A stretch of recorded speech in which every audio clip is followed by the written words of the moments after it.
Swarm Connection tarafından sunulan girişimcilik dünyası, yatırım ve teknolojiye dair konuşulmayanları konuşacağımız Swarm Talks'un ilk bölümüne hoş geldiniz. Yanımda çok kıymetli 2 tane konuğum var. Ben de çok heyecanlıyım ilk bölümümüz olduğu için. Çünkü dedik ki konuşulmayanları konuşacağız. Neler konuşacağız? Biraz onları da yavaş yavaş girelim istiyorum. Sağ tarafımda Barış Karakullukçu var. Barış'cığım hoş geldin.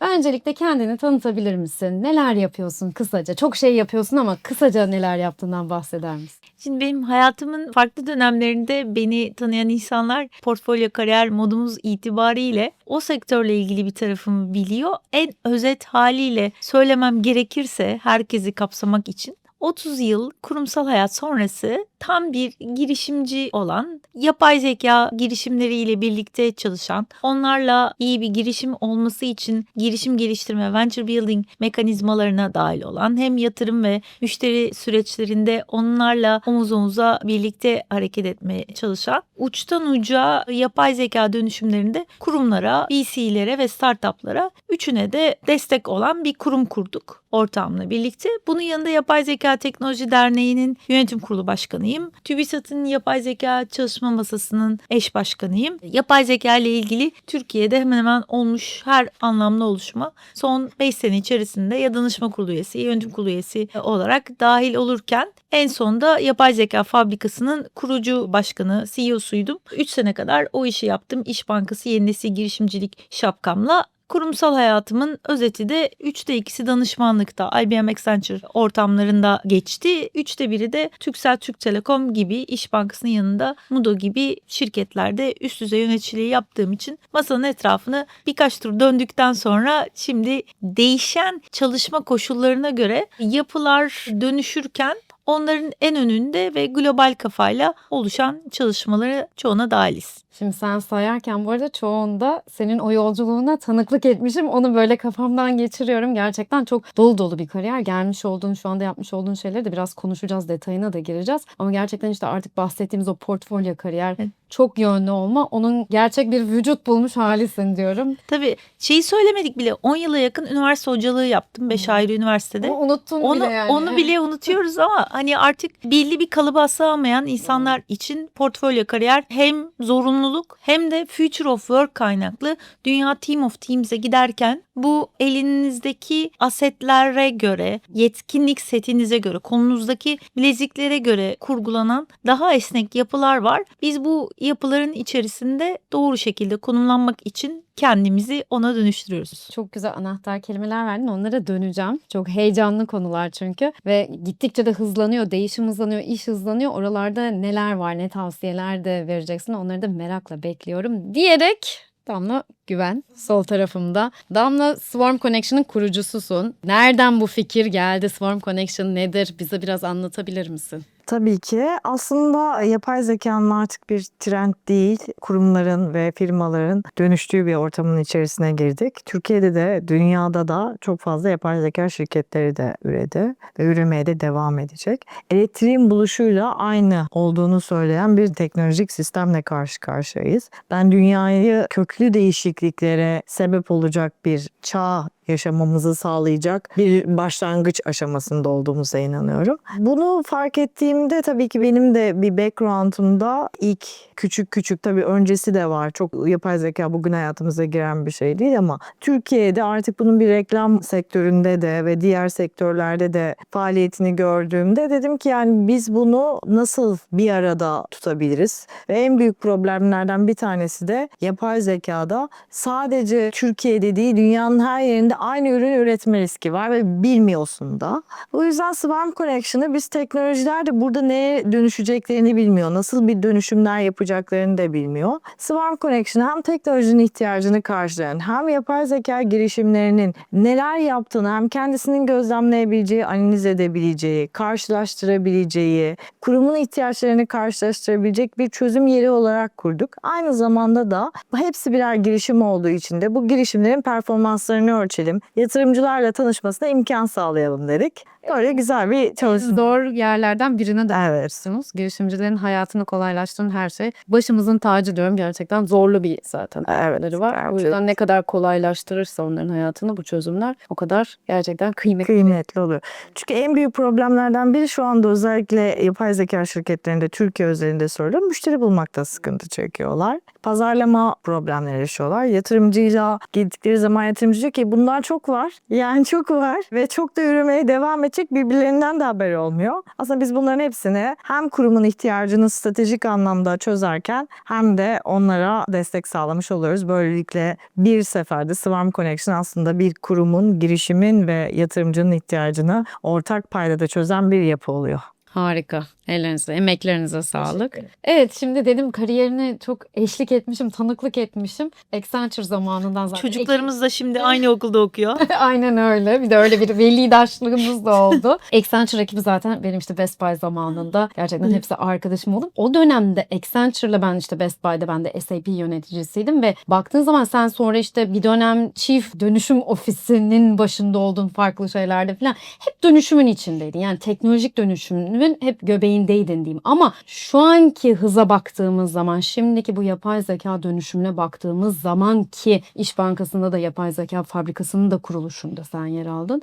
Yani bu hız sence bizi nereye götürecek? Kariyerinin başındaki o dönüşümün hızıyla ve oradaki bu işin natürüyle şu anki arasında ne fark var? O zaman projeler 3 yıllık planlanıyordu. 3-5 yıllık yol haritaları vardı. Şu anda Hatta 3 biz yılı düşünemiyorum. evet yani hani böyle 3 değil korku 2 yıl gelir bile bana, rahatsız üç senelik ediyor. Bir şey, Hani komitesi. bir projenin deadline'ını 2027 sonu dediler. Nasıl ya falan, hani böyle bayağı şey buldum. Her gün yeni bir dünyaya uyanıyor gibi bir şeye dönüştük ama bu sadece teknolojik anlamda değil, her anlamda sürprizlerle dolu bir belirsizlik çağındayız. Teknolojilerin de garantisi yok. Yani bugün hani siz harika bir girişim içerisinde olabiliyorsunuz. Yarın büyük oyunculardan bir tanesi o ürünü ortaya çıkartıyor. Başka bir şeyle paketliyor ya bedava veriyor ya da o kadar uygun bir şekilde dağıtıyor ki hani sizin girişiminiz yarın ölebiliyor. Ve tüm riskleri yönetmek ve bu baş döndürücü hız konusunu, mesela bu tabiri 10 senedir kullanıyoruz ama belki geçmişteki o hız bunun yanında komik kaldığından gerçekten baş döndürücü hızın altının dolduğu, o terimin tamamen gerçek olduğu o kavramların bir döneme geldik. Bu dönemlerde de kimse bu dönüşüm hızına yetişemiyor. Yani eskiden biz o Accenture zamanlarında çoklu modül bilmek, yeni gelişimleri takip etmek falan çok normaldi.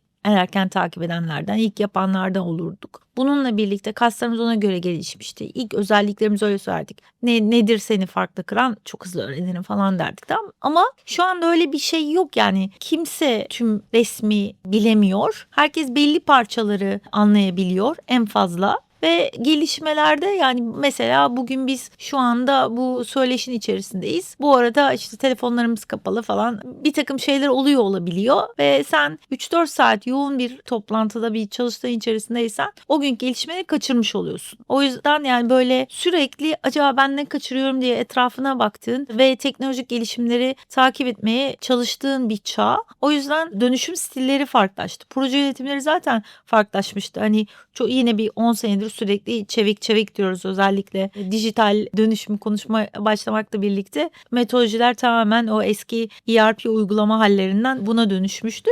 10 yıllık bir süreç yönetme müşterinin lüksü vardı. Yani 3 yıl projeyi konuşma, 3 yıl uygulama, sonra da böyle işte projenin devamında fine tune etme derken 10 yılda bir büyük işler yapmak çok normal geliyordu onlara. Şu anda ben hani böyle 6 ay sonrasında olabilecekleri düşünerekten mümkün olduğunca B, C, D, E böyle 50 senaryolu işler yapan kişileri de görüyorum. O yüzden daha fazla yapay zekayı karar destek mekanizmasının içerisine dahil etmeye çalışıyoruz mevcut dönüşümler içerisinde. Bir de ana farklardan bir tanesi, eskiden inovasyon daha çok içeride yapılırdı. Ya da şu açıdan çok kolaylardı. Büyük bütçelere sahip kurumlar gider giderdi büyük abilerden bir tanesinden ilgili çözümü alırdı. Danışmanlar uygulardı falan. Hani biraz daha onların işi hani böyle bütçeyi konuşmak, iç paydaşları yönetmek ve işin sponsoru, işin sahibi, izleyicisi kıvamında ya da işleri tarif edenler kıvamında olurlardı. Şu anda öyle bir durum yok. Yani inovasyon startuplarla birlikte de oluyor. Büyük teknoloji girişimleriyle de, bir teknoloji şirketleriyle de oluyor. İçeriden de olabiliyor. Akademik dünyayla da olabiliyor. O yüzden şu anda herkesin ekosistemini yönettiği ve daha çevik, hızlı hareket ettiği, sürekli antenlerini açık tuttuğu bir yapıda oluşuyor. O yüzden başarı oranları ciddi düşmüş durumda ve mış gibi yapılan her şey de tabak gibi ortada. Yani geçtiğimiz dönemde çok güzel saklanıyordu. O yüzden bence çok net farklar var Çok o dönemlere güzel göre. şeyler söyledin bu arada. Yani bence hani herkes böyle bir korku senaryoları yazıyor ya işte yapay zekaya dair. Ben hep böyle bunun gerçekten olumlu ve pozitif tarafındayım. Senin şimdi senden duyduklarım da biraz öyle. Çünkü diyorsun ki bariyer düştü. Yani artık işte diyoruz ki vibe coding diyoruz. Herkes kod yazabiliyor. Herkes bir site yapabiliyor. Herkes bir iş kurabiliyor. Hatta heyecanla şeyi bekliyoruz. İlk solopreneur unicorn'u bekliyor herkes. Bakalım kim olacak diye. Çünkü bu mümkün şu anda. Bariyer düştü. Daha demokratik bir hale geldi. Herkesin erişimine açıldı. Dediğin gibi illaki o büyük şirketlerden teknolojiyi almak zorunda değiliz. Gidip işte 2 kişilik, 3 kişilik bir startup'tan bile alabiliyoruz. Dolayısıyla o çevikliği verdi bize. Büyük kurumlarla iş yapmaktansa küçük belki daha çevik kurumlarla işte iş yapma imkanı verdim. Şimdi bunların hepsi aslında çok pozitif şeyler. Ama bir yandan da diyorsun ki iş çok çabuk ölüyor. Hız daha da önem kazandı ve hani bir yandan da başarısızın çok hemen ortaya çıktığı bir şeyden bahsediyoruz. Peki bütün bu ortamda kim kazanır? Ne kazanır? Gerçek problemleri çözenler kazanır. Hani olmuş gibi yapmayan, böyle acı noktaları nedir sektörlerde? Hala çözülmemiş neler var? Onlara bakanlar kazanır. Hani böyle globalde örnekler olsa da Türkiye'nin çok kıymetli veri setleri var. O veri setlerine uygun ama dünyada da başarılı olabilecek versiyonları yapabilen girişimler, ekipler kazanır diye düşünüyorum. Bir de mümkün olduğunca sadece kafayı gömüp o işi yapmayan, sürekli geliştirirken de etrafta acaba başka ne çıktı? Benim rakibim ne kullanıyor? Türkiye'deki, globaldeki ne kullanıyor? Bu arada akademik gelişmeler ne oluyor? Hani antenleri her anlamda açık, kendini güncelleyen, sürekli onlara göre, gelişmelere göre pivot edenler kazanır. Sürekli hani learn kafası var ya, işte bazen de bildiklerini unutman gerekiyor. Onun geçerliliği gittiyse. Tutunmamak yani bir Evet şeye, ama eski. hani böyle öğrenme kaslarını sürekli aktif tutup ekosistem içerisinde doğru kişilerle sürekli temas halinde olup doğru paydaş mekanizmasıyla ortak hareket edebilen, güvene dayalı ilişkiler kurabilen insanlar kazanır. Şu girişimcileri yeterince sömürdük mü kafasında hareket eden kurumların da hayatta olmayacaklarını düşünüyorum. Çünkü şu anda biliyor, hani o POC çöplükleri kapsamında bir girişimciyle 3 POC üst üste yapan kurumları herkes biliyor. Girişimle Tabii Türkiye'ye evet, özel şeyler. evet, bunlar. Ben yurt hani dışında bizde işte POC'ye kimse, hatta POC yapmaya firmaları ikna etmeye çalışıyoruz. Bırakın para vermeyi dediğim zaman şoka giriyorlar yani. Nasıl yani diyorlar. Para vermeden niye POC yapıyorlar? Diyorum burada öyle. yani POC para vermeyip yaptıranlar da saçma. Hani böyle geçenlerde bir tane yine en çok bu ekosistemde konuşanlardan bir tanesi bir girişimde 6 toplantı yaptı. Sonra gitti kendisi geliştirdi. Yani bu 2026'da olan bir artık şey. yapma yani. Ve sektörünün de hani en önde gelenlerinden falan. Yani neden bunu yapıyor? İşte gidip herhalde patronuna ya şu bakın yeni bir ürün geliştirdik, bunu kendi başımıza geliştirdik demek için. Çünkü onu çok kolay o girişimle birlikte geliştirse de yani müşteriye güvenli bir şekilde gidecek o mekanizma. Niye illa 6 defa toplantı yapıyorsun, ondan öğreniyorsun. Bir de Ondan vaktini sonra de da alıyorsun. evet, Bir de girişimin umut vaktini veriyorsun öğreniyorsun. bu arada. Kesinlikle ve sonra da gidip kendin geliştirip bizim şöyle bir platformumuz var. Yani bu Bir de arkanda bence maddi güç de var zaten bu arada. aynen, maddi O da, güç. o sırtını da oraya yaslamışsın. Her şey çok rahat. Önüne de gelmiş fikir. Gerçekten modern sömürgecilik olarak görüyorum ben bunu. Kesinlikle ve bunun ben dünyanın etme bulma dünyası olduğuna inanıyorum şimdi, yürekten. Benim için çünkü olan kötü şeyler bile o kadar hayırlı oldu ki. Yani sen Ve iyi şu anda niyetli biraz bir önce insansan dediğin gibi bunların daha çok öne çıktığı bir döneme girdik. Bence bu çok şükür diyorum. Bunu yapanlar yani daha önde olacak. Eskiden çünkü üstü örtülüyordu. Evet. Büyük şirketler korunuyordu. Büyük mevkiler korunuyordu. Artık böyle bir şey yok. Kesinlikle. Artık oyunu gördük, bozuyoruz yani. Bu Ve dönem öyle bir yani dönem. her şey çok açık ve girişimler konuşuyor. Yani bugün sen alt toplantı yapıp o girişimcinin vaktini çaldıysan ve onunla bir şey yapmadıysan bu girişimci bunu konuşuyor. Konuştuğu için de sen o şirket olarak itibarını hani başka yerde istediğin gibi itibar projeleri yap. Yani kendini girişimci dostu diye pazarlamaya çalış. Olmuyorsun. Hani kral çıblığı herkes biliyor. Yani bunlar evet yazılı medyada konuşulmuyor olabilir ama son derece net biliyor. Hangi kurumlar parayla POC yaptırsa bile 3 defa üst üste buradan almaz, onu da biliyor girişimciler. Yani mevcut girişimcilerin belki şu andaki 2026 döneminin 2016'lardan farkı bence çok net. Herkes birbiriyle daha fazla konuşuyor. 20'li yaşlarda çocuklar bile toplantı yaptığımızda öyle bir olgunlukta konuşuyorlar ki derslerini çok iyi çalışmış durumdalar. Networking'i iyi yapmış durumdalar ve o hikayeleri öğrenerek geliyorlar. Çünkü kimsenin o aynı hataları tekrar tekrar yapma lüksü yok. O yüzden hani çok daha bilgilerin ortada olduğu her anlamda ve iyi ve kötünün çok daha paylaşıldığı, hareketli. Samimiyetin daha önde oldu ve görüldü. O yüzden ben toparlamam gerekirse güvene dayalı, paslaşmayı bilen, haklı, adaletli hareket eden her anlamda ekosistemler kurabilen yapıların kazanacağına, bu ister girişim olsun, ister kurum olsun ona göre kazanacağına inanıyorum. Çok güzel. Harika bir tablo çizdik burada. Umut vaat ediyor yani geleceğimiz diyoruz ve gerçekten büyük bir patlama var. Yani herkes işte içinde böyle ufacık bir yapay zeka geçse yapay zeka startup'ıyım diye çıkıyor. Şimdi siz de bir yapay zeka ve teknoloji derneği kurdunuz. Hatta sen başkanısın. Baktığın zaman bu derneği kurma amacınız neydi? Nasıl bir destek veriyorsunuz startup'lara ve bu önümüzdeki dönemde hani gittikçe de artacağını düşündüğümüz bu ortamda ne tavsiye edersin? Dernek 2020 yılında kuruldu. 6 yıllık süreçte özellikle yapay zekanın hani en de hareketli zamanlarının başlangıcında kurulmuş ilk büyük oluşum. Çok değerli kurucu üyeleriyle birlikte finans ve sağlık dünyası, bir de telko dünyası donanımı yüksek bir ekip olduğundan o taraflardan başlayarak ilerleyen ve bu alanda çalışmalar yapan bir dernek. Dernek başkanımızın yurt dışına bir kurumsal rol ile ilgili değişim kaynaklı geçişiyle bu sene başında bayrağı ben devraldım.